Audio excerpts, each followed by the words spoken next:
বিশ্ব জনসংখ্যা দিবস আজ। পরিসংখ্যান ব্যুরোর তথ্যানুসারে বাংলাদেশের মোট জনসংখ্যা প্রায় ১৭ কোটি।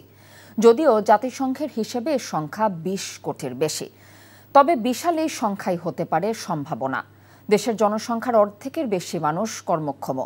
তরুণদের দক্ষতা অর্জন নিশ্চিত করতে পারলে দেশের অর্থনৈতিক প্রবৃদ্ধির পাশাপাশি বেকারত্ব কমে আসতে পারে বলে বলছেন বিশেষজ্ঞরা। নাজিবুর রহমানের রিপোর্ট।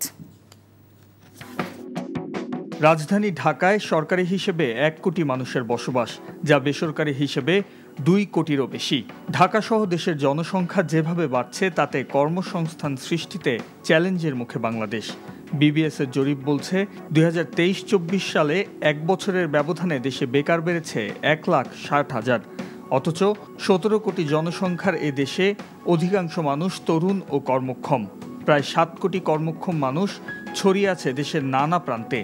জনসংখ্যা বৃদ্ধির হারকে তাই সুযোগ হিসেবে দেখছেন গবেষকরা। তারা বলছেন, দেশের আর্থসামাজিক উন্নয়নে ভূমিকা রাখতে পারে তরুণ ও কর্মক্ষম জনগোষ্ঠী। কর্মক্ষম লোকদের মধ্যে এখনই কর্মসংস্থান আমরা যদি ব্যবস্থা না করতে পারি, তাহলে তারা যখন আর একটু বয়স হয়ে যাবে তখন তারা একটা পর্যায়ে গিয়ে কিন্তু আনএমপ্লয়মেন্ট হয়ে যাবে।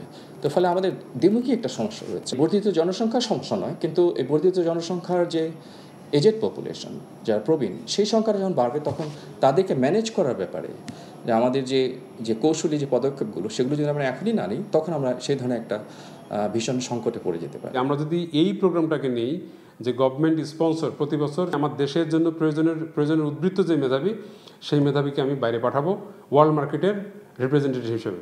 যদি সেটা করতে পারি আমরা, তাহলে অন্য যে কোনো সেক্টরের চেয়ে আমাদের এই পপুলেশন সেক্টরের রেভিনিউ আসবে বেশি। সম্ভাবনার পাশাপাশি আছে প্রজনন স্বাস্থ্য রক্ষায় উদাসীনতা। প্রতি বছর নতুন ৩০ লাখের বেশি শিশু যুক্ত হচ্ছে মোট জনসংখ্যায়। জাতিসংঘের জনসংখ্যা তহবিলের সবশেষ প্রকাশিত তথ্যে দেখা যায়, সন্তান জন্ম দেওয়ার ক্ষেত্রে পারিপার্শ্বিক চাপ, অর্থনৈতিক অনিশ্চয়তার কারণে সঠিক সিদ্ধান্ত নিতে পারেন না ৭৭% নারী। বাল্যবিবাহ, গর্ভধারণের সীমিত সুযোগ ও তরুণদের সিদ্ধান্ত নেওয়ার স্বাধীনতার অভাব কৈশোরকালীন জন্মহার বেশি হওয়ার কারণ বলছেন অনেকে। আমাদের মাঠ পর্যায়ে কোনো কন্ট্রাসেপশন নাই, আমাদের কোনো সেবা নাই। তাহলে আমাদের আশু জরুরি যে আমরা যে প্রতিশ্রুতি করেছি যে আমরা সবার দোরগোড়ায় প্রজনন স্বাস্থ্যসেবা নিয়ে যাবে, সেটা বাস্তবায়ন করতে হবে। তরুণদেরকে সচেতন করতে হবে এবং অভিভাবকদেরকেও সচেতন করতে হবে।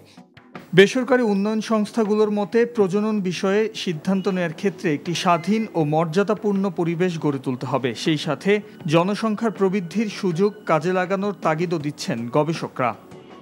Najibur Rahman, NTV news, Dhaka. Bundle থাকলে প্রতি সেনমানিতে টাকা বাঁচবে। বিকাশ সেনমানি বান্ডেল কিনে জিতুন প্রতি লেনদেনে।